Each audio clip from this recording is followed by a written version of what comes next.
حضرت موسیٰ علیہ السلام وہ نبی جنہوں نے فرعون جیسے ظالم بادشاہ کے سامنے حق کی آواز بلند کی۔ اللہ نے آپ کو حکم دیا کہ فرعون کے پاس جائیں اور اسے اللہ کی طرف بلائیں۔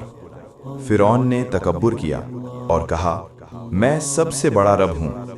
لیکن موسیٰ علیہ السلام نے صبر اور ایمان کے ساتھ اللہ کا پیغام پہنچایا۔ پھر وہ وقت آیا جب بنی اسرائیل کو لے کر آپ سمندر کے کنارے پہنچے۔ پیچھے فرعون کا لشکر اور سامنے سمندر۔ لوگ گھبرا گئے، لیکن موسیٰ علیہ السلام نے فرمایا، ہرگز نہیں، میرا رب میرے ساتھ ہے۔ پھر اللہ کے حکم سے سمندر دو حصوں میں تقسیم ہو گیا۔ یہ ایمان کی وہ طاقت تھی جو ہر ناممکن کو ممکن بنا دیتی ہے۔ اقبال نے کیا خوب کہا ہے، یقین محکم، عمل پیہم، محبت فاتح عالم، جہاد زندگانی میں ہیں یہ مردوں کی شمشیریں۔